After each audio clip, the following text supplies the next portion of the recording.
안녕하십니까. 한국에너지공과대학교 에너지공학부 22학번 1기로 입학한 장현규입니다.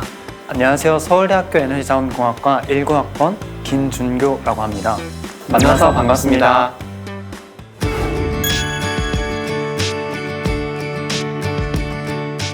에너지공학과는 모든 것의 시작이다. 정말 많은 공학기술들 그리고 정말 많은 이 문명들은 작은 불꽃 하나와 피어낸 불 하나에서 시작이 됐습니다. 이제 어떻게 보면 증기기관, 제철 그리고 나아가서는 지금 이루어져 있는 모든 기계화된 문명들이 작은 불꽃 하나에서 시작이 되었기 때문에 그 모든 것의 시작을 일구어낸 에너지공학이 미래의 정답이 되는 것 당연하다고 생각합니다. 에너지 자원공학을 한 문장으로 설명하면 산업의 시작과 끝이라고 설명을 할 수가 있을 것 같습니다. 왜냐하면 중화학 산업 같은 경우에는 당연히 이제 석유와 같은 자원이 들어가지만 중화학 같은 산업이 아니어도 일반 IT 기업 같은 경우에도 들어가는 제일 기본적인 자원이 전력. 네, 이런 전력을 생산하는 것과 관련된 학과이기도 하고요. 또 지금까지는 계속 에너지로서의 자원을 얘기를 했는데 저희 과에서 다루는 부분은 광물 자원도 소속이 되어 있거든요. 이런 광물 자원 같은 경우는 여러분들이 지금 이 영상을 아마 보고 있을 스마트폰 아니면 또는 컴퓨터, 노트북 화면을 만드는 데 필요한 반도체를 구성하는 데 들어가는 히토류를 캐는 부분이기 때문에 산업의 시작이자 끝이라고 설명을 할 수가 있을 것 같습니다.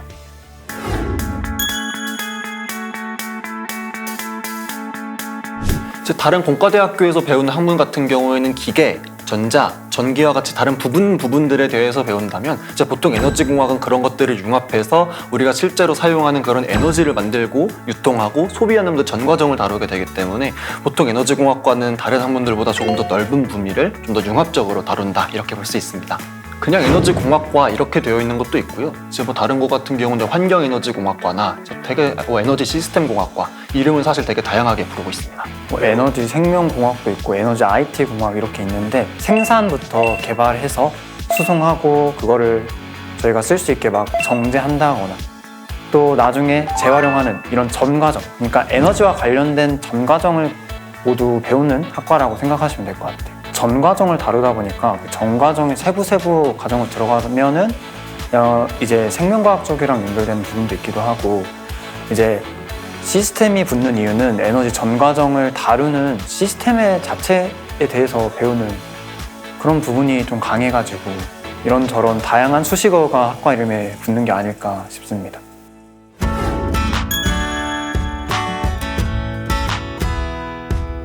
사실 일단 기초 과목은 빼놓을 수 없는 것 같아요. 그건 어느 공대를 가나 일단 기초 수학이나 화학, 물리학 같은 것들을 배우고 한국에너지공과대학교 에너지공학부는 5개의 트랙의 교육과정을 가지고 있는데요. 에너지 AI, 차세대 그리드, 수소에너지, 환경기후기술, 에너지 신소재 그리고 또 요즘 많이 뜨는 이제 인공태양과 같은 이 핵기술까지도 배우고 있습니다. 이제 각각을 비교해보게 되면 이제 에너지 AI 같은 경우에는 이제 컴퓨터공학과에 해당하는 교육과정이 되겠고요. 에너지 신소재는 신소재공학, 그리고 수소 같은 경우에는 보통 기계공학, 그리고 또 전기 같은 경우에는 또 차세대 그리드 트랙에서 다루게 되고 이제 이런 것처럼 각각의 트랙에 좀 대응되는 개념들이 있습니다. 그래서 보통 학생들이 에너지공학이라고 얘기를 했을 때 이거 에너지는 내 분야가 아니겠지라고 생각을 하지만 그런 공대 부분이 정말 에너지공학에서 다루고 있는 요소 기술들이 되기 때문에 사실 공학을 꿈꾸고 있는 어떤 학생이라도 에너지공학부에 지원할 수 있다. 전 이렇게 생각합니다.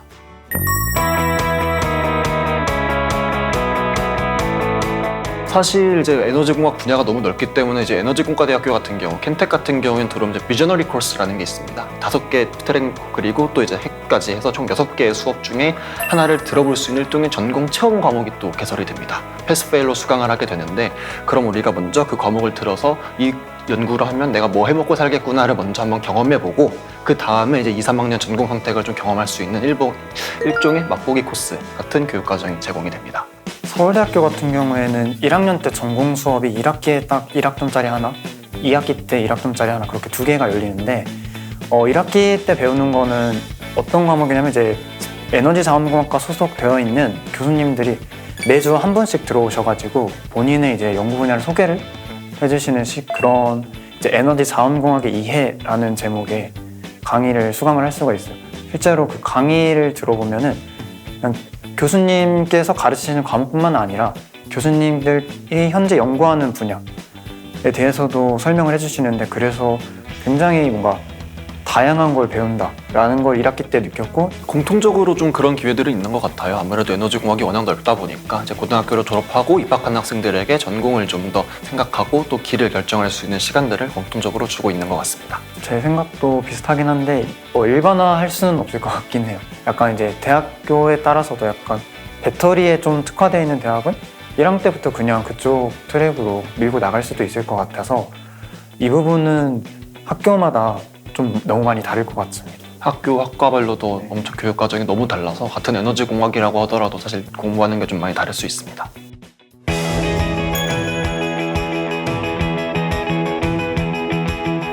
중학교 때 이제 진로 검사 같은 걸 하잖아요.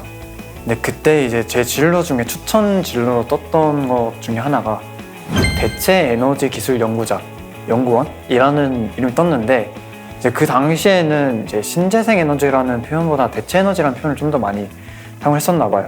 근데 이제 중학교 때 그게 너무 멋있어 보여가지고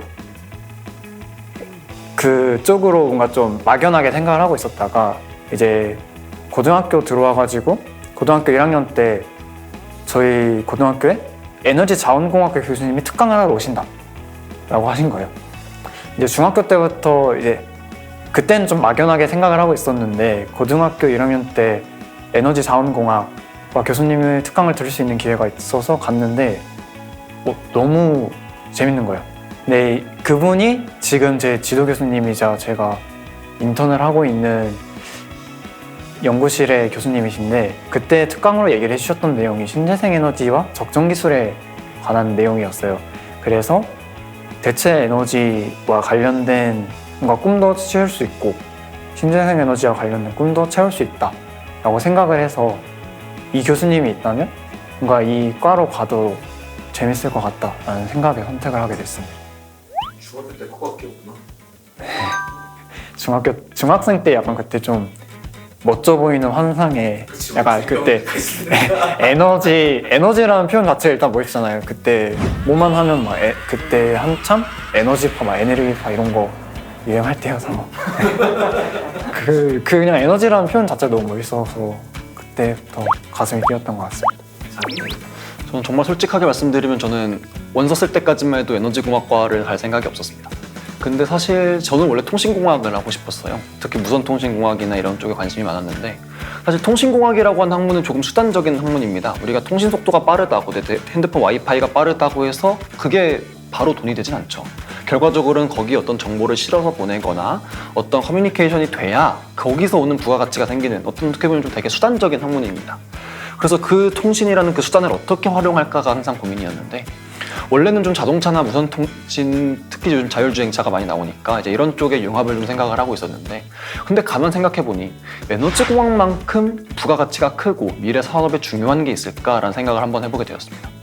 그렇게 생각을 하다 보니까 당연히 통신공학도 에너지공학이 정말 중요합니다. 이제 뭐 가상발전소라든지 이제 그런 뭐 스마트 에너지나 아니면 이제 뭐 다양한 차세대 그리드 사업들에서도 당연히 쓰이고요.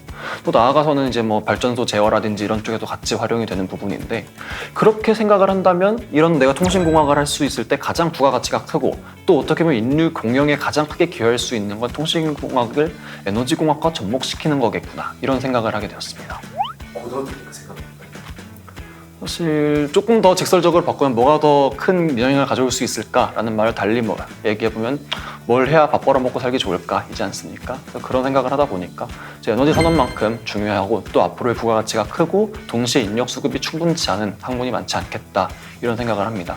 특히 이제 국제 에너지 기구 IEA라고 하는 단체가 있습니다. 이제 그쪽에서 발표하는 데이터에 의하면은 이제 앞으로 30년, 40년이 될수록 이제 에너지 쪽에 있는 고급 인재들은 수요를 따라가지 못할 것이다. 이제 공급이 훨씬 부족할 것이다, 이런 얘기를 합니다.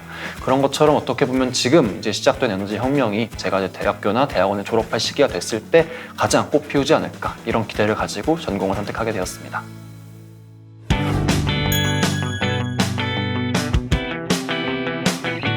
산업적인 혁명을 이끄는 자원을 개발했던 데서부터 저희가 시초를 찾을 수 있는데, 이제 그런 석탄을 넘어서 석유의 시대를 현재 저희는 살고 있습니다.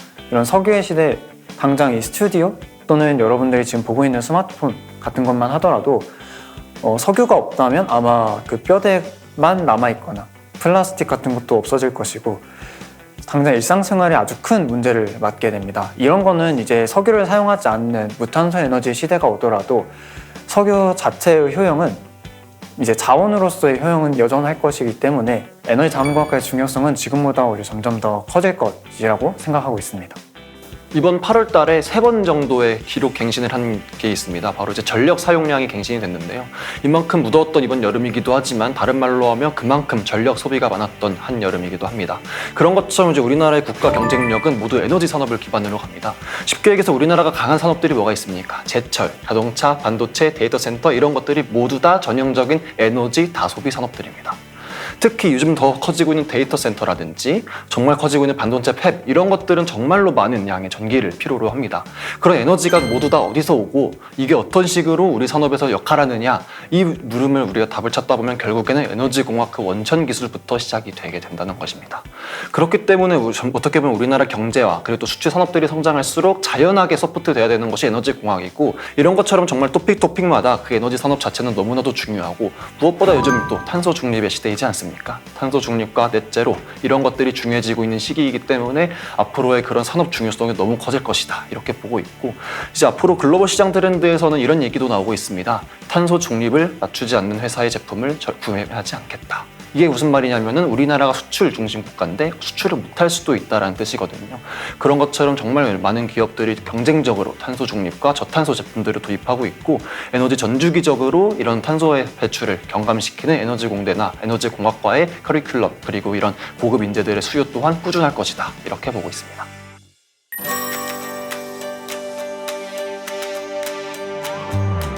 이제 에너지 자원공학과를 졸업하신 선배님들 같은 경우에는 이제 국내 또는 해외의 석유 이제 원유를 정제하는 기업이나 아니면 직접 시추하는 뭐 사우디 아람코랑 그런 회사 엑슨모빌과 같은 회사 쪽으로 나가기도 하고요.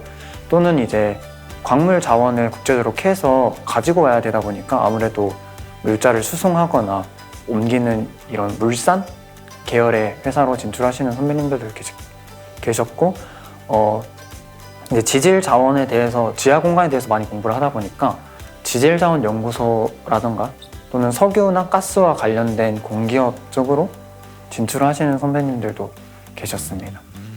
이거는 이제 모든 공학 분야를 통틀어서 에너지 자원공학과에서 유일하게 배우는다라고 저는 생각을 하는데 경제학을 배워서 다른 산업 분야의 가치를 평가하는 사업 타당성까지 평가하는 그런 데에서도 메리트가 있다라고 생각을 할 수가 있을 것 같습니다. 저희 과도 아무래도 에너지 자원 같은 게 자원을 개발하는 과정도 정책이 돼야 되고 자원을 이용하는 것도 정책의 영향을 받기 때문에 이런 부분에 대해서 학습한 후에 정책 관련돼서 빠지는 부분도 있고요. 그것 외에도 그냥 사업 자체가 할 만한 경제성이 있는가를 판단하는 기준에 대해서도 배우기도 하고 그냥 시장 전체를 분석하는 시장 분석에 대해서 배우는 강의도 따로 존재하는 만큼 공대 쪽에서 약간 문과적인 성향을 발휘하고 싶다라고 하면은 에너지 공학, 에너지 자원공학이 매우 큰 만족을 느낄 수 있을 거라고 생각을 합니다. 네, 보통 이제 한국에너지공대는 이제 연구 창업 중심 대학입니다. 그래서 일반적으로 바로 취업하는 것보단 대학원 진학을 희망하는 비율이 굉장히 높고요. 대학원 졸업 이후에는 이제 정부 출연 연구소, 흔히 얘기하는 뭐 전기연구소, 전기연구원, 또 화학연구원, 아니면 이제 전자통신연구원과 같은 이제 정부 출연 연구소나 이제 민간 기업계, 대기업들이나 이제 이런 곳들에 좀 진출해서 연구직으로 좀 희망하는 학생들이 많습니다. 또 다른 학교랑 다르게 창업 쪽도 굉장히 밀고 있어서요. 혹시 에너지 분야에서 창업을 꿈꾸는 학생들이 있다면 그런 학생들로 좀 많이 입학하고 있습니다. 자기가 지금 가진 저는 사실 창업을 할 정도의 그 능력은 안 돼서 주변에서 창업을 한다고 하면 좀 취업을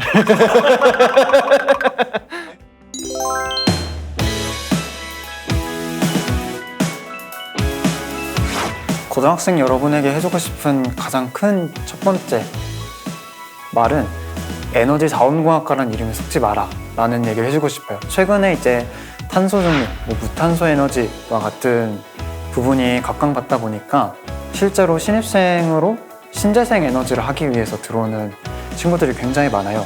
그런데 1, 2학년, 3학년까지 신재생 에너지를 배울 기회가 거의 없고 배우더라도 생각보다 너무 조금 배우게 될 거예요. 그거보다는 에너지 자원공학과에서는 자원에 조금 더 초점을 맞추기 때문에 석유라던가 지하 공간 개발, 자원 탐사와 관련된 부분을 조금 더 집중적으로 다루고 있고요. 다른 공학계열 학과는 산업의 소재라던가 일부분으로 작용하는 학과라고 한다면 공학계열 학과 중에서 토목공학, 산업공학이랑 덧붙여가지고 산업 전체의 인프라를 구축할 수 있는 학과라는 점이 장점인 것 같습니다.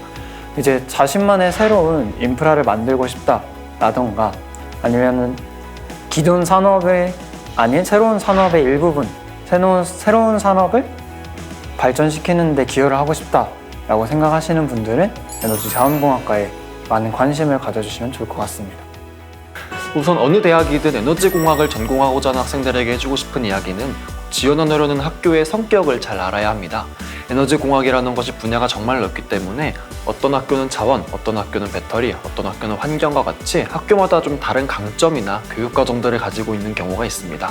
그렇기 때문에 본인이 좀 하고 싶은 공부가 어떤 것인지 학교 홈페이지나 또 특히 또 교수진 구성, 또 교수님들 연구실 홈페이지 같은 것들을 잘 참고하셔서 본인이 하고 싶은 공부를 할 수 있는 환경이 있는지를 먼저 보면 좋겠습니다. 내가 관심은 에너지가 아니었는데 라는 생각만으로 어떻게 보면 에너지공학이라는 걸 쳐다도 보지 않고 넣어두는 학생들이 있습니다. 그런데 에너지공학은 공학의 총체라고 생각합니다. 또 본인이 하고 싶은 공부나 이런 것들이 에너지와 융합되고 함께 발전된다면 더 많은 어떤 새로운 발견과 또 공학적인 가치를 얻을 수 있기 때문에 본인이 하고 싶은 공부가 어떤 것인지를 먼저 잘 생각한 다음 지원이나 진학 계획을 짜면 좋겠습니다.